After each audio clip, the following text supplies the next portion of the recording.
And so the whole question of what about the cruelest, longest, most punitive Holocaust of all time, the period of African enslavement in this country. Black folks, African Americans, built this country on our backs with our hands until they were raw and received so little credit and so little benefit. Other communities have received reparations. Why not us? Nature is not interested in who what we are emotionally. Nature's only concern is to sustain itself. Period. You know what I'm saying? Period. Nature will create a plant that will heal, and nature also will create a plant that will kill. You know what I'm saying? This is it, what? And I'm here for a purpose, not to get what?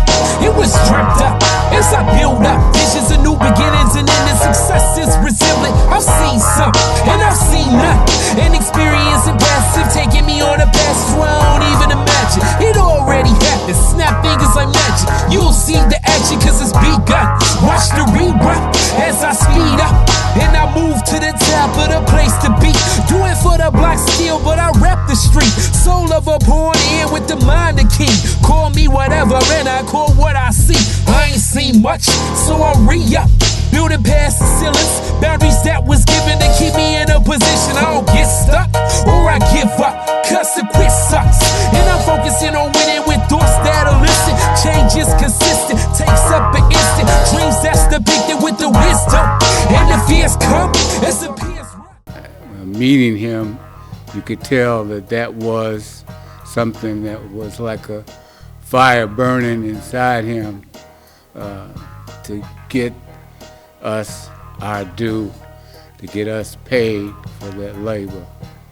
If they talked to him for more than 5 to 10 minutes, the subject of reparations definitely came up. 1967, I was asking for $1 million for each black person.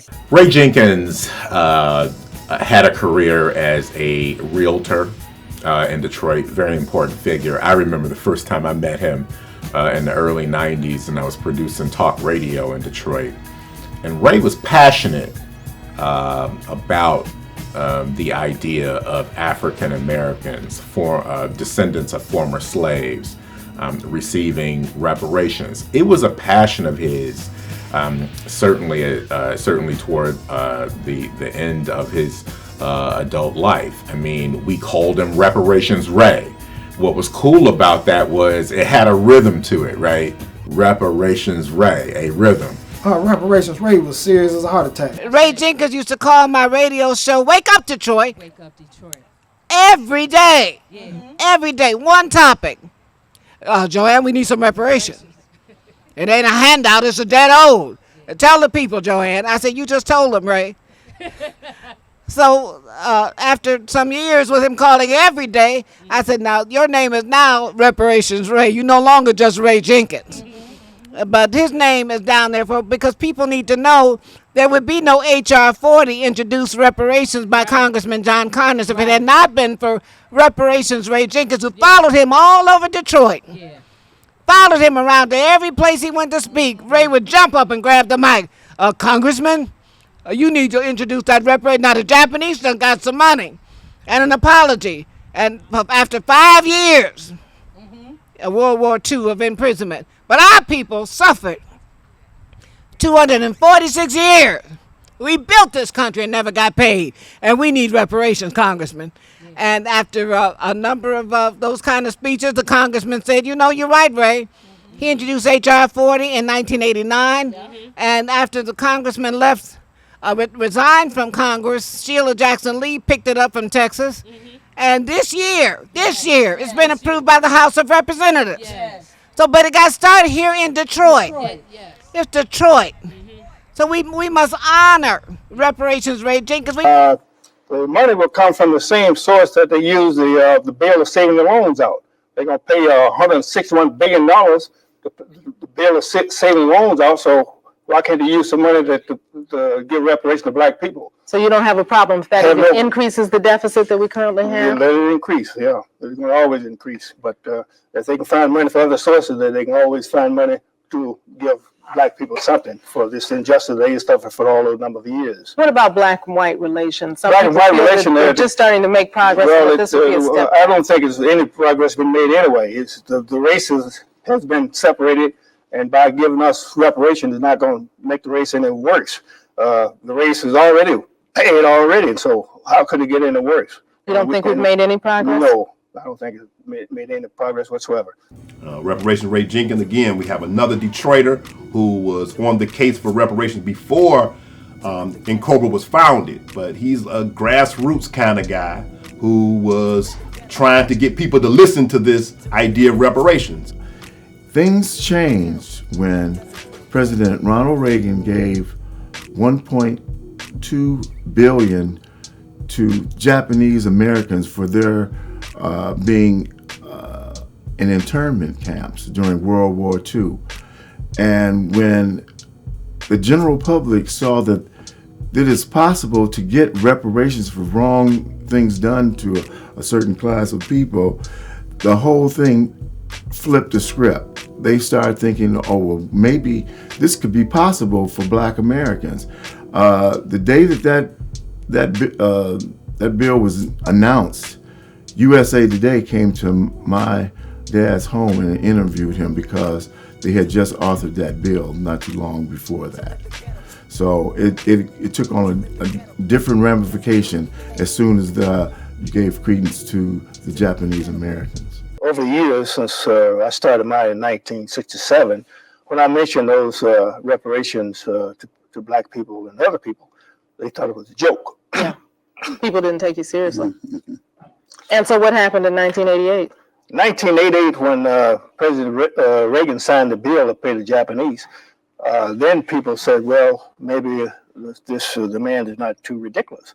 And everybody started jumping on the bandwagon. And so, and it's taken off. Mm-hmm. So as we mentioned, we're getting a lot of support now. That bill is calling for Japanese Americans who were incarcerated in the camps. That's right. During World War II to receive $20,000. Sure, they stayed in concentration camp for 3 years, and they're going to get $20,000 each. And black people stayed in slavery 246 years, then got a nickel. Well, Reparations Ray was always there. He was always finding extra stuff. Congressman, I think we should include this. I think we should include that. And he would go to meetings for the congressman all through the city of Detroit and travel for him sometimes to get more people aboard for the congressman. Mr. Jenkins was a stalwart of why we needed it. Something that he told me back in the 1980s, he said this is personal for him and also his love for black people. He was a realtor by trade, but he said that his father, because I think Mr. Jenkins was born in, I think, Mississippi. And in Memphis, okay. And he said that his father lived to be 103 years old. And for 99 years, he worked and toiled, picked cotton. So our ancestors started working in the cotton fields early on. So that means his father started working at the age of 4.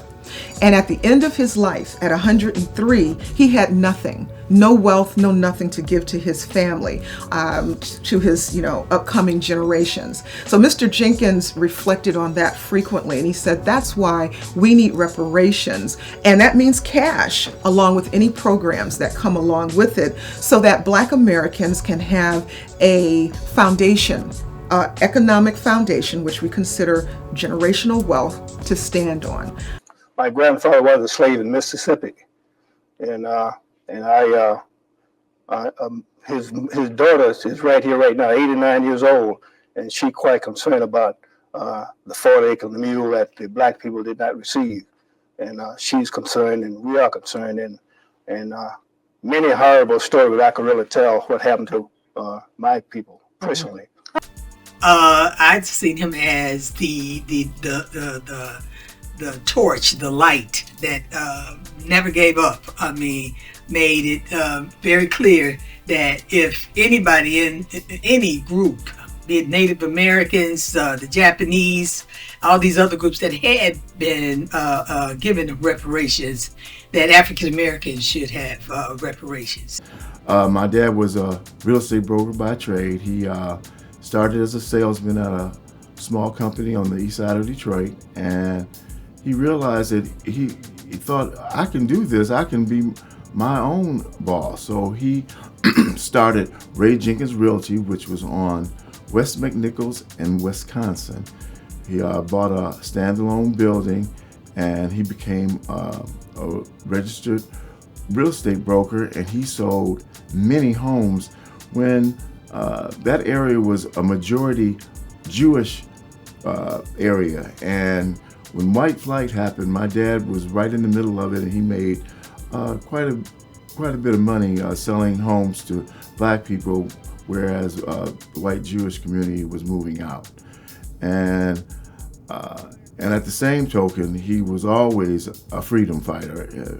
And any of his time, when he had time away from that job, he was fighting for the rights of black Americans, always. Queen Mother JoAnn Watson, of course, she's the student of the Provisional Government of Republic of New Africa. She's a student of Milton Henry and Richard Henry, who would become Gaidi and Imari Obadele. She's a student of them, and so she grows up as an activist, even in high school. And so she's already channeling that earlier movement and bringing it to her generation. So by the time she's out of school, she's an activist on many fronts. It's hard to believe that she's involved in so many different things, how one person could be in so many different movements. You know, YWCA, NAACP, reparations, political leadership, campaigns, working with Rosa Parks, working with John Conyers, working with Coleman Young. It's hard to believe that one person could do all those things, but she was a whirlwind of energy and a whirlwind of activism. We need to put signs up honoring us, because there are a lot of signs honoring enslavers. Yes, that's right. Like Woodward, Macomb, John R. An enslaver. Jefferson. Has a low down enslaver who wrote all men are created equal, but no, he didn't believe that. He didn't believe that. He thought he owned Africans who were enslaved. So it's, I think it's part of who you are. You ought to leave something better than you found it. Oh, for sure. So I wanted to leave some street names better than they were when I arrived. And why not do it? And I had to, you shouldn't have to argue and wrestle over that. Right. But it was not, that some people, even after the signs got put up, had to deal with some council people who followed that. We just don't understand why. One of those who said he didn't understand why he's sitting in somebody's incarceration right now. Don't mess with God. Don't mess with God. Yeah, Charles Pugh. So he just don't know. They never heard of Charles. He didn't never heard of Kwame Otter. Why is Harold McKinney's name? I said, listen, if I fought to put it up there, that ought to be good enough for you. Do some history. Do some history. That we ought not to blame each other except for such sins as we are personally guilty of. Now, you are asking everybody in this room to feel a perpetual sense of guilt for certain things that were committed, perhaps not even, in this case, by their own great-great-grandparents. Oh, my goodness. Now, Mr. Buckley, that's so unrealistic. I'm talking about a present sense of all right, well, guilt. They must have a present consciousness of what they're doing presently to black people. All right. Now, and the fact is that they're then benefiting. Don't discuss slavery then. They're benefiting from the institution that was created on the backs of slavery. How do you know? Because document that. All right. Let's take your slaver. He would take his ship, $35,000 that he paid for it. You're reaching back into history. I thought you were talking about the existing situation. Where did your foundation come from? How are you going to take your financial foundation, your industrial foundation, which was built on my back? The Republic of New Africa emerged out of a relationship, so to speak, between Obadele brothers, or otherwise known as the Henry brothers, and their relationship to Malcolm X, who was a great influence. Imari Obadele being a founding member of the Republic of New Africa. He took the mantle of reparations from Queen Mother Moore, who insisted that it be included as part of the platform Republic of New Africa, and they demanded $400 million and 5 states in what is known as historic Black Belt South. The 5 states being South Carolina, Georgia, Alabama, Mississippi, and Louisiana. I mean, we saw her. I mean, I saw her as a mentor. You know, having the initial connections to those organizations, people like Imari, Obadele, and Chokwe, Lumumba, and many other persons that were instrumental in co-founding, you know, the reparations movement, or in COBRA, and also the Republic of New Africa. So, you know, she, to me, laid that foundation, had been involved in many other areas in the city that were supportive of the reparation movement. The Republic of New Africa was, you know, getting reparations without having the land base, it wouldn't mean much. So we wanted both. We wanted our 40 acres and our mule. Oh yes, they were a force to be reckoned with. That's the best I can say when it came to reparations. JoAnn helped organize in COBRA here in Detroit, the local chapter of COBRA. JoAnn Watson, civil rights activist to be sure, at one point the executive director of the Detroit branch NAACP. But what's important to this conversation is she was also an early member of NCOBRA, the national organization that has fought continually for reparations for African American people. So passionate, and so much so that when Detroit voters approved a reparations study process a couple of years ago, she was named, JoAnn Watson was named to that task force. My friend and sister in the struggle, we were contemporaries. We worked actively in different organizations most of the time, but we worked for the same causes, uplifting our people. She was like tunnel vision dogged, all right, on efforts to improve the quality of life for African Americans. And she was the leading council person for removing the question, have you been convicted of a felony, from applications for employment with the city of Detroit and any business that wanted to contract with the city of Detroit. So she was about removing barriers. She was about recognizing that Jim Crow was alive and well. And she worked tirelessly to push back, tear down, and rebuild. My.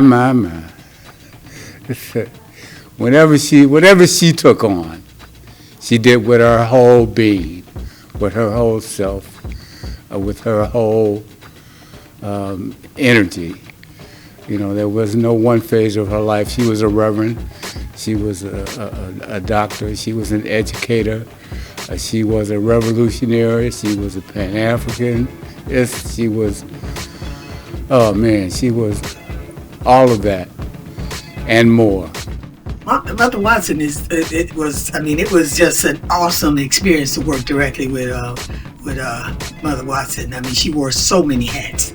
Okay, and one of the things that very dear to me is the fact that when she was elected in the special election to the city council, she was very instrumental in a couple of legislations that were very helpful to the residents of the city of Detroit. When she started challenging contracts and demanding information on the people who were asking for the contracts, demanding information on change fees, and demanding that we examine contracts to make sure that things are on the up and up, and then challenge them to say, why do we always, almost 100% of the time, give contracts to only white contractors? We have all these black contractors applying. Ordinance that would require prospective contractors with the city of Detroit to disclose that information was revolutionary. Slave Era Withholding Act. Not only did these companies do business during slavery and incorporating slavery, or should I say being either incorporated in slavery or adjacent or ancillary to slavery, but some of them still had profits left over in 2004 from slavery, right? So some of these businesses, not only were they involved in the world of slavery, they were the bounty hunting companies, they were the slave insuring companies. You know, they were specifically, a lot of them linked to the policing and the securing of black bodies back then.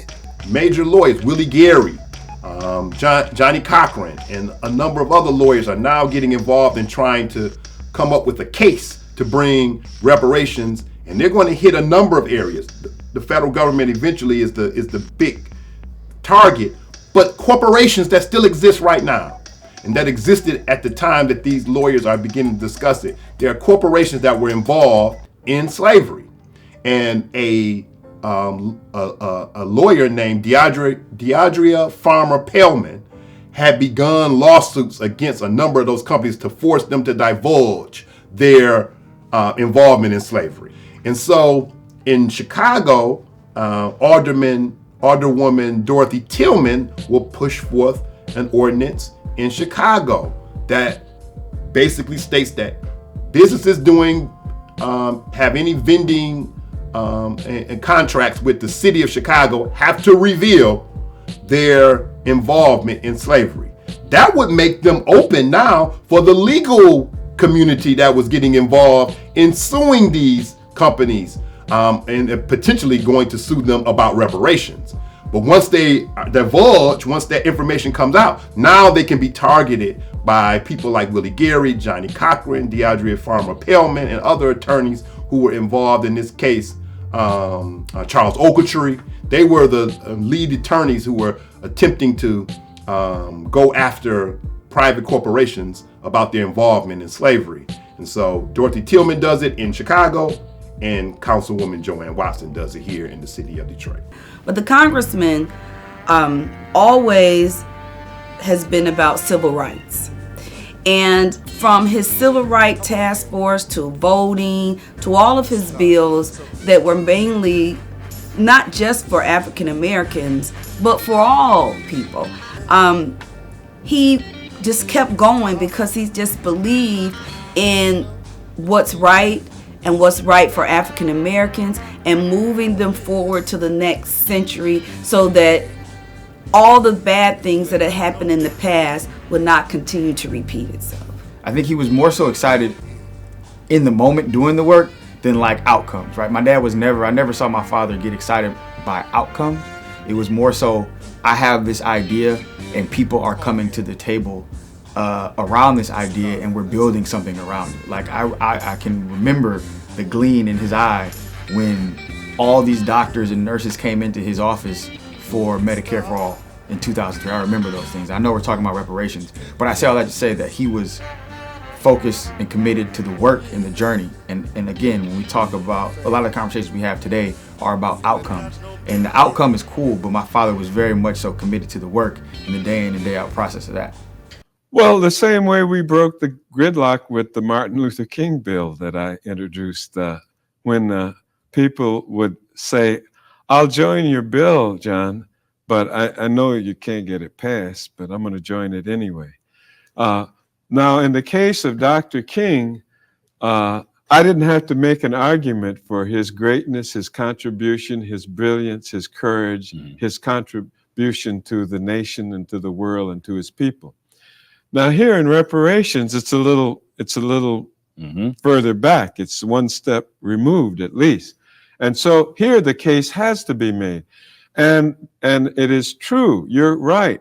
This has to go through Congress because it's going to be legislation that will have some appropriation, some a budget requirement attached to it. And therefore, we have to treat it like we did civil rights legislation, the right to vote, and everything else that ultimately becomes law. If there was some way to get around it, I'd be the first to do it. Congressman Conyers had long been considered one of the progressive members of the Congressional Black Caucus, and the Congressional Black Caucus overwhelmingly were progressive in comparison to the United States House of Representatives. So him being considered a radical within a group that would have been considered radical in the first place made this a perfect fit. So he would be one of those congressmen who would listen to an idea about the discussion of reparations. Many Congress people would not have even entertained a discussion about some thought of demanding reparations, or even demanding the discussion of reparations by the federal government. My dad gave John Conyers his first fundraiser was in my home in Russell Woods on Glendale Street. My dad had a fundraiser for John Conyers when he first ran for Congress. So, of course, we know that John Conyers eventually won, and their relationship blossomed. John Conyers was a seminal individual in this movement toward reparations. John Conyers is a Detroiter. He gets elected to the U.S. House of Representatives in 1964, start to serve in 1965. But what's important to this question is in 1989 and successive two-year sessions after that, John Conyers routinely introduces legislation in the U.S. House of Representatives on Capitol Hill that address the reparations question. Whether or not we should have a study group, whether or not that should be a process that's carried out. There's no question that John Conyers is an important figure in this movement. Reparations are mentioned from Kosovo to Israel to Alaska. It's a common diplomatic strategy that has been used from time immemorial in our history. Now, it may require a little more unique application of the theory if there is a debt, if there is a seeking of an apology, if there is an offering of an apology, if there is a desire for atonement, then we may create out of this a different kind of reparations, because there have been discussions now held, and I'm so proud that these discussions are now coming forward without any prompting out of universities, out of think tanks, out of writers and creative people just being drawn to the subject matter. And what's happening now is that we now have a literature on African reparations for enslavement in America, how it would happen, and why it would happen, and who it would happen to. And this takes me out of the difficult initial task of writing a reparations bill that people could say, well, I support this, or I want this one, or I want that one. We're so beginning in our dialogue, so new in this discussion, that I don't want to give you the Conyers solution to reparations for America. What I do want to give you is the opportunity for us to have an official study and discussion of this for the first time in our history. And if we do that with carefully appointed members of a commission who would not only do their own work, but would conduct hearings around the country for all Americans, so that this is not just an intelligentsia resolution of the problem, but the people with all views would be heard, then we would have the first official body of literature on this in the United States history. Part of the, what was integral to the civil rights movement was integral to his work is coalition building, right? We don't talk about it enough. I think a lot of times today we're hyper fixated on individualism and how much I can do and make things happen and how much I can inspire.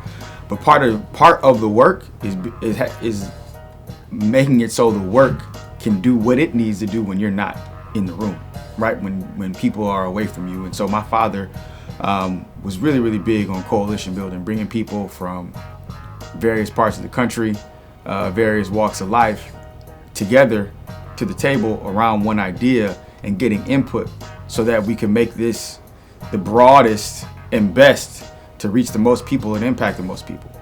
We got together and I was tasked with interviewing some of the greatest minds in the country, such as Queen Mother Audley Moore, who was in her 80s, late 80s, early 90s at that point in time, along with Mrs. Rosa Parks, who worked for Congressman Conyers in the Detroit office. I worked in the Washington office, and also Raymond Jenkins, who became Reparations Ray, along with Professor Charles Ogletree, economists such as Dr. Julianne Malveaux, Bob Johnson, who was the founder of BET Networks. We had corporate minds, we had academicians, we had civil rights activists, Minister Louis Farrakhan of the Nation of Islam, as well as Mrs. Coretta Scott King, the widow of Dr. Martin Luther King, Dr. Betty Shabazz, who's a native Detroiter, the widow of Malcolm X, who had talked about reparations. And so from that, I, along with the staff, we synthesized information and started developing the reparations bill or language. So the first bill that we introduced in November 20th to be exact, 1989, was H.R. 3745. And I remember so vividly, I'm going to take you to November 11th of 1989. Congressman Conyers was so serious, he wanted it to be introduced before the end of that congressional session. Both Betty Shabazz and Rosa Parks. Two very important figures who happen to be women. And as we recognize sometimes, as we recognize as black men, that we always haven't been as inclusionary with black women, consider that Betty Shabazz and Rosa Parks were members of this community, strong members of this community, and contributors to this community. Again, that just goes to the whole point of just how important, and I'm biased, how important this town is in terms of leadership for the country. Well, you have to think about 35 years ago when we initially drafted that legislation and the temperature in the country at that time. There are a lot of people who said it didn't go far enough.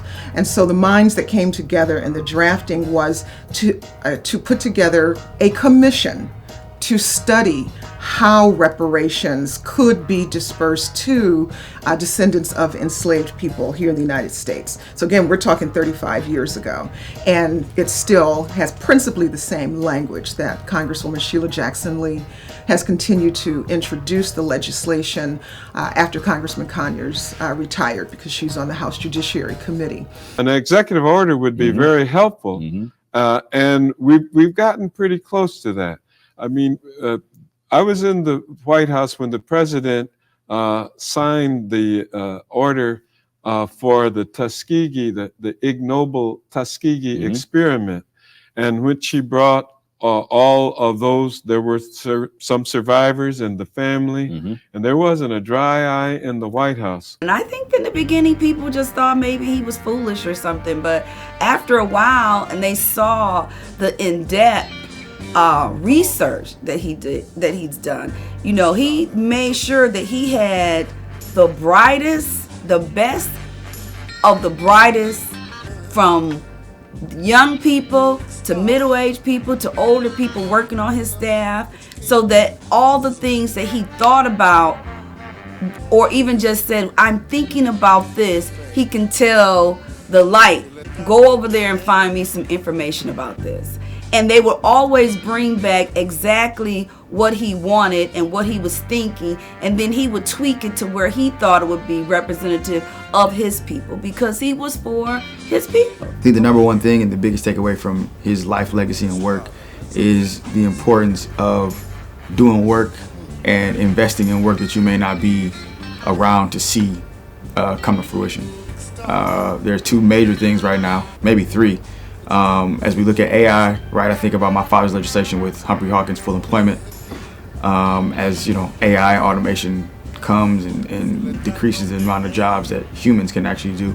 I look at reparations, and you know, we're still a ways out, I'm sure, but having people and planting that season for people to go do that work. And then Medicare for all, right? Medicare for all is vital. We are one of the sickest nations in the world while also being the wealthiest. And those two things, in theory, shouldn't go together, but they do. And so, again, planting that seed, having someone like a Bernie Sanders, a presidential candidate, take that to a larger platform, and with my father's blessing, I think that's a takeaway, right? Be invested in the work, not invested in the outcome, and good things will happen. Every year he was excited about introducing H.R. 40 in the House of Representatives, because he says every year more and more people start getting involved and wanting to sign on to the bill. I think in the beginning people thought it was a joke. It's kind of like everybody deserves something except for African Americans, blacks. And we were the most enslaved people. I know that some people believe that they endured more than what we've endured. And he didn't necessarily believe that. He thought that we were still encountering injustices. And he just felt that there should be a commission to study the injustices that have happened to African Americans and where we should go from there and what we should get. The conversation that Ray Jenkins and others were providing around reparations was a new concept. Detroit has played a very, very, very big role in reparations. In the conversation we're having about H.R. 40 right now, a lot of the bill has changed. This is not a handout, but a debt owed.